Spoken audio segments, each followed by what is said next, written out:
400 पार का नारा है, तो दक्षिण की सीटों को जीतना उतना ही ज्यादा जरूरी होगा। वाणी जी, क्या कहेंगी मैम? दक्षिण बहुत महत्वपूर्ण है इस बार बीजेपी के लिए, अगर 400 का पार आंकड़ा लेकर आप चल रही हैं तो। जी, आपने विगत दिनों में देखा है प्रधानमंत्री का दक्षिण के प्रति जो रुझान रहा है, जो विशेष उन्होंने ध्यान दिया है दक्षिण के राज्यों में।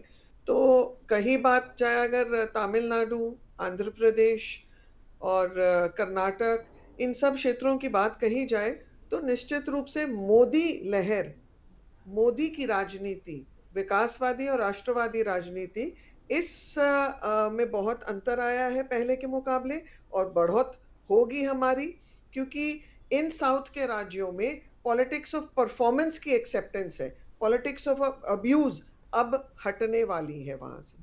लेकिन वाणी जी, एक और मेरा काउंटर क्वेश्चन रहेगा, उसके बाद फिर अगले मेहमान का मैं रुख करूंगी, रोशनी जी के पास जाऊंगी। यहाँ पर कुछ अलग दिखाई देता है दक्षिण के राज्यों में, अगर हम देखें तो बीजेपी को काफी नुकसान यहाँ से हुआ है, और ऐसे वो में पहले नुकसान हुआ था। हाँ बिल्कुल, मैं पहले का ही जिक्र कर रही हूँ मैम, पहले काफी नुकसान हुआ है।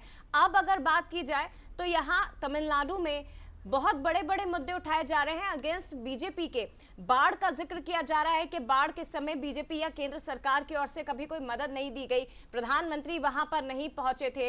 इसके साथ ही एक धर्म को लेकर जो बात कही जाती है, वहां के जो मतदाता हैं, ऐसा लगता है कि राष्ट्रवाद का जो मुद्दा है, राम मंदिर का जो मुद्दा है, वो केवल उत्तर भारत तक सीमित है, दक्षिण भारत में उसका असर इतना दिखाई नहीं देता है। मैं इससे सहमत नहीं हूँ।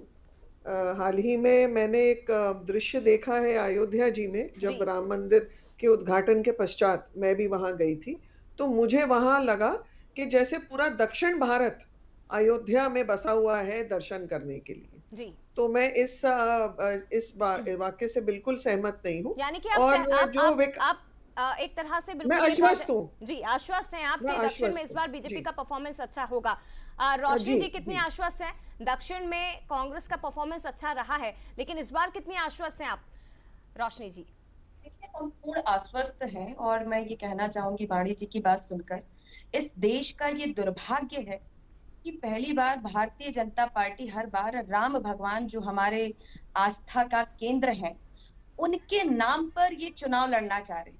जनता के, देश के विकास के, महंगाई, बेरोजगारी, किसान की गारंटी जो देने की बात करते हैं, मजदूर किस तरीके से कोरोना के समय में अपने जीवन की सांसें लेने की संघर्ष की लड़ाई लड़ता रहा, ये उन मुद्दों पर नहीं जाते। और ये राम के नाम पर वोट मांगने का जो चलन इन्होंने, प्रथा जो शुरू की है, ये देश की तरक्की के लिए, देश के विकास के लिए बहुत ही दुर्भाग्यपूर्ण बात भारतीय जनता पार्टी कहती है। इनको कम से कम ये शर्म करनी चाहिए कि देश की आर्थिक समानता, सामाजिक समानता को प्रबुद्धता से रखते हुए हमें राम जी के नाम पर वोट मांगे, क्योंकि इनको याद चलिए चलिए दिलाते रोशनी जी, उस समय रोशनी जी, सुप्रीम कोर्ट का निर्णय आया था, तब राजीव गांधी जी ही ताला खोलने गए थे। चलिए चलिए आज आपके सुप्रीम पास कोर्ट का लौटेंगे, इस निर्णय, विषय को लेकर भी चर्चा करेंगे। हालांकि इस विषय को लेकर तमाम चर्चाएं पहले ही हो चुकी हैं, लेकिन फिर भी हम और आगे भी जानने की कोशिश करेंगे किस तरह की कशमकश दोनों दलों की है। लेकिन इससे पहले चलिए कुछ और तस्वीर आपको दिखाते हैं।